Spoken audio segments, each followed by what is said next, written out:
korang. So hari ni Anissa akan bercerita tentang Mustasbik. Mesti korang tak pernah dengarkan nama tokoh ni. Okey, tak apa.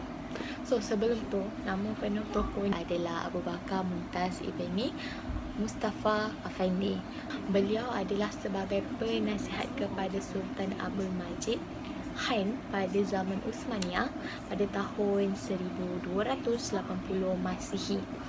Beliau ni sangat terkenal dengan kemahiran tulisan had diwani tau. Sumbangan dia dalam dunia had, sumbangan dia adalah dalam dunia had adalah mengasaskan ataupun membuat satu panduan tulisan had wiqa'ah pada zaman Uthmaniyah itu sendiri tau. Okey, kenapa had wiqa'ah? Okey, had wiqa'ah ni juga kalau korang nak kenal, had wiqa'ah ni dikenali sebagai font Uthmaniyah. Kenapa dikenali sebagai font Uthmaniyah? Had wiqa'ah ni digunakan secara meluas pada zaman itu tau, dalam untuk tulisan dalam urusan rasmi mereka sendiri.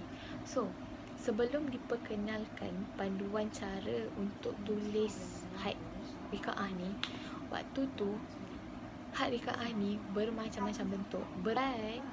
Had wiqa'ah ni tak pernah tercalon dalam untuk menulis penulisan naskah-naskah suci macam Al-Quran. Tak pernah. So lepas mesti tertanya, kenapa banyak-banyak had kan banyak, kenapa had wiqa'ah juga nak guna? Okey, had wiqa'ah ni dia ada 3 sifat yang sangat-sangat sempurna untuk pada zaman tu lah. Yang pertama, dia mudah ditulis dan dia lebih cepat dan dia lebih mudah. Huruf dia pun kecil nak tulis, so senang sangat-sangat untuk kaki tangan kerajaan ni nak tulis macam mana. Okay, disebabkan Mustasbik ni dia mengasaskan adalah untuk menseragamkan balik had wiqa'ah yang digunakan oleh kaki tangan kerajaan pada zaman Uthmaniyah itu. Okay, so kita tahu banyak tulisan-tulisan had yang dibawa masuk ataupun yang dibawa oleh pedagang ke Nusantara. So sampai sekarang lah kita mempraktikkan had tu. Kita boleh nampak dekat dinding-dinding masjid ni ada tulisan had, ayat-ayat Al-Quran dalam tulisan had kita boleh nampak sendiri.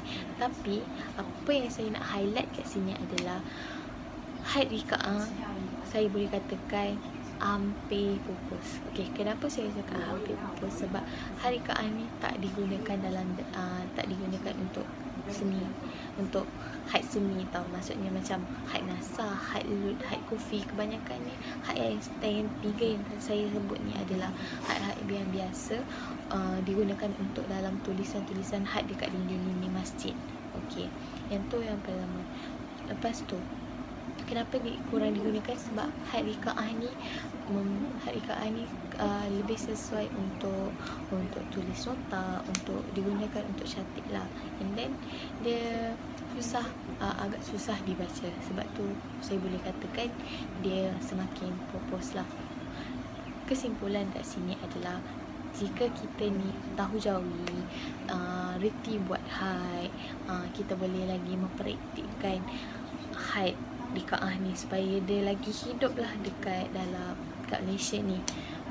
Dan tak rugi pun untuk orang lain yang tak tahu jawi ataupun had ni belajar.